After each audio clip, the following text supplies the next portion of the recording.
Welcome to Modern Mystic Messages. I'm Teresa, and I thank you for stopping by and clicking on the video, Mystic. If this is your first time here, welcome. If you're returning, welcome back.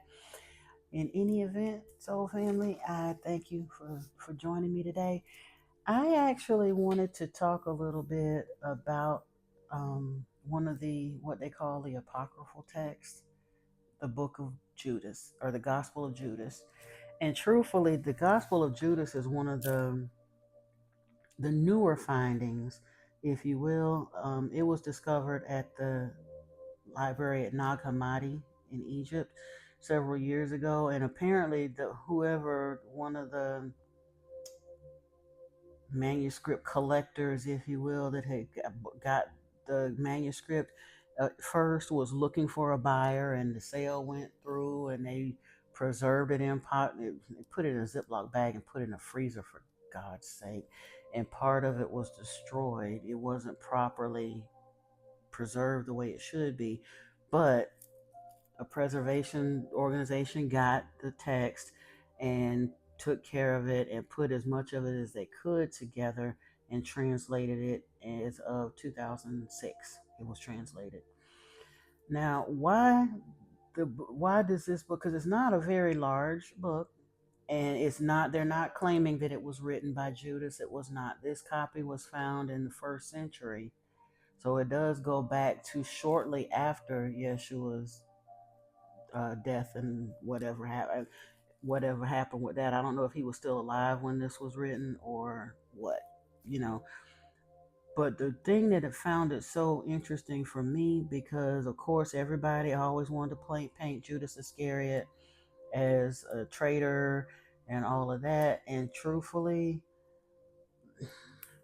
there was some channeled information. I'm so sorry about that. I got a piece of some nail polish that I had to just get. But anyway, I there was some channeled information that I ran into the Christ letters.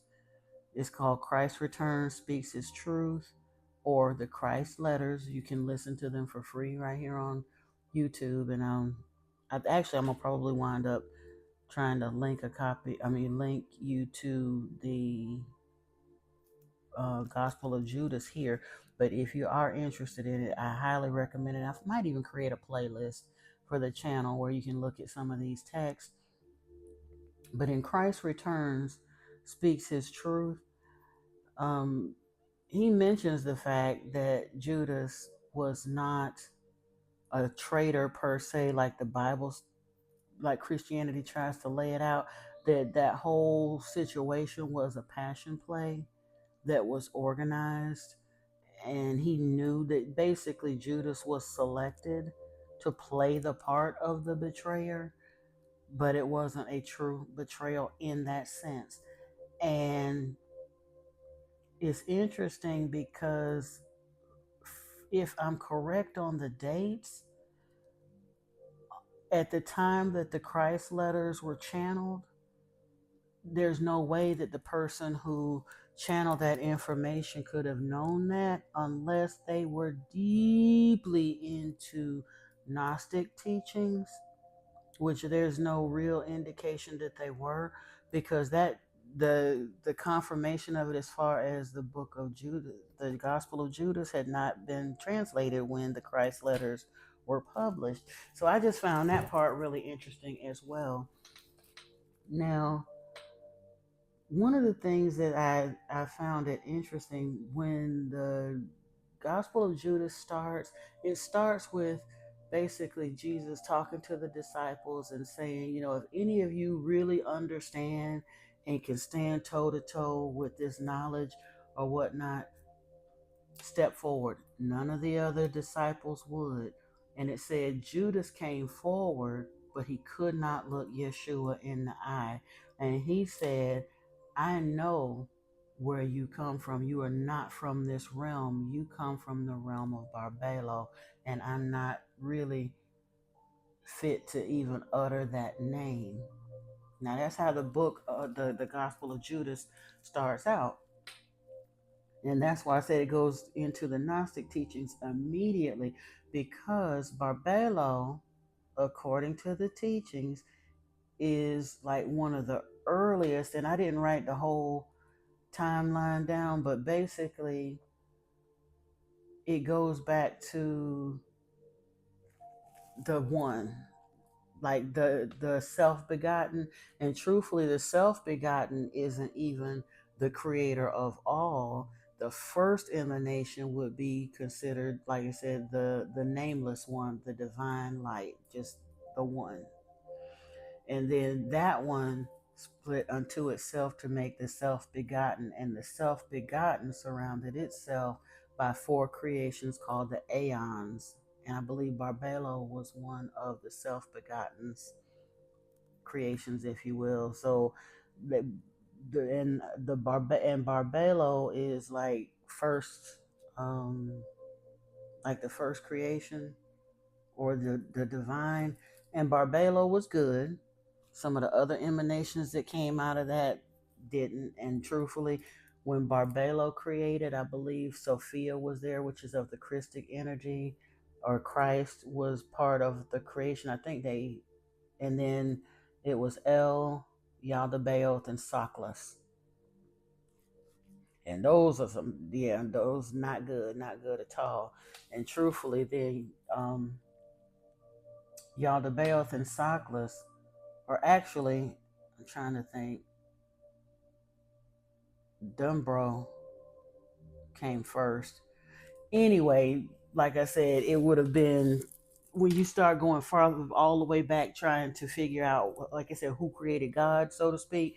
That was the question that I had initially, I ain't gonna say I initially asked, because I always understood that who actually created God was something that was gonna make your head hurt. You don't really want to get there, but when it's immaterial at this point, and it's not for us to know. But the questions, the type of questions that I used to ask when I first started meditating consistently, I used to tell people I was going to go chill in the God problem, because the types of concepts that I was seeing when I first started meditating, it was those types of things. I literally saw like humanity like children at a carnival. And then the angelic realm, or I say, I guess, if the watchers, if you will, the angelic realm, like parents outside, in the parking lot waiting for the children at the carnival. That would be like the angels and ancestors. And then further out, I guess the bus drivers, if you will, would be like the watchers. I didn't understand about the eons and the watchers and all that being different then, but this is the images that I was seeing as I was like first learning to meditate. And eventually I got as far as getting to four beings surrounded by the one. But even in my meditations, the one never turned to face me. I was aware that it was aware of me, and there was no animosity or judgment there, but I could never see its face. And I came to understand that, like I said, we got plenty of stuff to worry about 5 miles back there before we get to the point of having to discourse with the one. And humans are so demanding like that. I'm like, who do we really think we are to demand that we have to have an audience with the divine creator of the universe? Now I get, here's the thing, we bow and scrape over having discourse with Yahweh, and that's just the cat that came off the spaceship. We don't know that. We look at the idea of Scott, but like for real, it doesn't even make sense to continue to cling to those stories. I mean, it does kind of sort of, because people have been told to be very afraid and to stay in that very limiting mindset of you're not worthy and we've got to do this and that. But we have so much information coming our way nowadays, till it doesn't really truthfully make sense to continue to buy into that, because there's so many inconsistencies. The scriptures tell us God is love, and yet the God of the Bible spends half of his time threatening to annihilate everybody. That's not loving.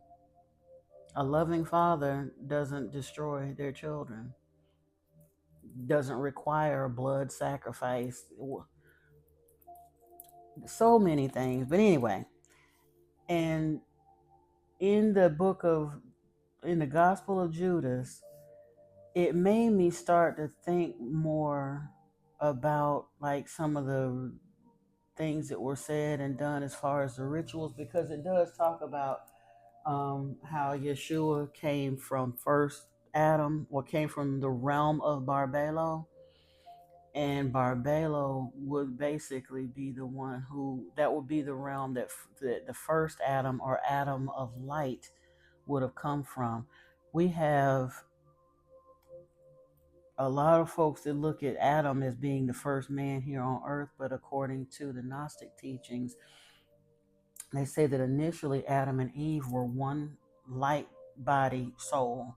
They were literally trapped in these bodies by the things that went on here with the Anunnaki and the this and that. And truthfully, once the hominids that were modified here on earth were given the essence of the Anunnaki, they gained consciousness, and we became, well, the Bible says they became a soul, or we got souls, however it wants to be. They teach one thing. Basically, some of the things that we're taught, or some of the misinformation we're given, is designed to keep us here trapped, so that we don't ever truly fully accept that we have souls, and that we can ascend to other realms. If you all you ever want to do is get from here to earth to this, have this, whatever, the milk in the streets of gold, and the milk and the honey and all of that stuff that's described, that they think a heavenly place is, and you don't even understand the rest of the picture, and you're so afraid you won't even look at the rest of the picture, then guess what? You can't get to even to the milk and honey. Because truthfully, in the Gospel of Judas, the interesting thing that I found, again, I wondered whether or not Judas was hero or villain, and he's not truly either, because even though Yeshua recognized that he had a better grasp of his message than the other disciples, and truthfully, we saw that when I did the video the other day about the book of John, the Gospel of John. Yeshua spent 3 entire years being with these people almost every day, and constantly telling them over and over and over and over again, you don't know my Father. I'm from my Father. You're from your father, the devil. He can't make it no plainer than that, and they still didn't get it. But what do you mean? We worship Yahweh. He's like, I'm telling you, that's not my Father. You don't know my Father. Your father is evil. I'm telling you something different. And they still, after being with him personally, hearing it on a regular basis for 3 straight years, they still didn't get it. So much so that they said he was evil, he was demon possessed, and they pressed the Roman emperor to execute him rather than be able to accept the truth of his message. So at the end of the day, somebody getting ready to knock on the door. At the end of the day, he knew that they didn't get the full gist of what he was saying. He knew that. Now, Judas understood a little better. As he said, he understood he was not from this realm. He was from the realm of Barbelo. He started discussing some of those things with him, but he still couldn't quite get and understand that Yahweh is, and they're quick to want to refer to him a little bit as El, but the Gnostics understood that that's Yaldabaoth, that it's not really necessarily a good thing. And it says that Yeshua was talking to Judas and started showing him the other realms, and even showed him the realm of light. And he said that the house and the palace and the gold and all of that. And he said that the ones that would actually be able to occupy that house. Remember when he said, in my father's house mansion there are many abodes, here I go to prepare a place for you. Well, he showed Judas that realm and said Judas would never be able to enter it. He called him the 13th demon. He referred to, in the Gospel of Judas, he refers to the 12 disciples as being basically demons, but referred to Judas as being the 13th demon, and said that he was worse than the rest of them because basically he had been, he, even though he had more esoteric knowledge, that he basically was sent from the darker realms, that he was more tied up on the Yaldabaoth end and Saklas. In fact, I think he likened him to, I can't remember now again, but it's a very short listen. I mean, the entire gospel you can listen to in about 30 minutes. I think the Altrusion Grace Media has a very clear um, recitation of it, and I'll definitely, like I said, if I can, I will link that to it. But it really, really kind of solidified in my thoughts, if you will, with what Yeshua, like I said, number one, it really helped me understand that more likely than not, people don't want to give a lot of credit to the validity of channeled works. But I really believe that the Christ letters are legit and are being channeled from Yeshua's energy through a clear channel. That it is definitely worth the listen, as well as Anna, Grandmother of Jesus, by Claire Hart song. They kind of go hand in hand because Christ's return speaks his truth, kind of gives you more of the story of what was happening during his life and ministry. And then Claire Hart's song kind of gives in the personal background family story up and through that, and then kind of what happened after the crucifixion. It's interesting. I had written down here the crux of fiction, like the, because I mean, in Latin, I think crux, it's crux, but it's a fiction of this cross because it tells a specific narrative. And then I had jotted down, after talking about the Christ letters, this idea of false light. Christians are so quick to be taught, beware of false light, beware of false light. But truthfully, if we look at all of this stuff, Christianity is the false light. And that's kind of what Yeshua was saying in the Gospel of Judas. He was like, he was saying that you're going to turn around. And he said it even in the Bible. He talks about how there's going to be deceivers coming after him, and how that the disciples really didn't get it, that they were going to turn around and follow these deceivers, and that generations would be like lost. And in the book of Judas, he was telling him that none of them would see this happen, that the generation that was coming, that would be able to find these truths out and basically get to a point where they could transcend this soul trap here on earth and be able to get to these other dimensions, would be at the beginning of this other age.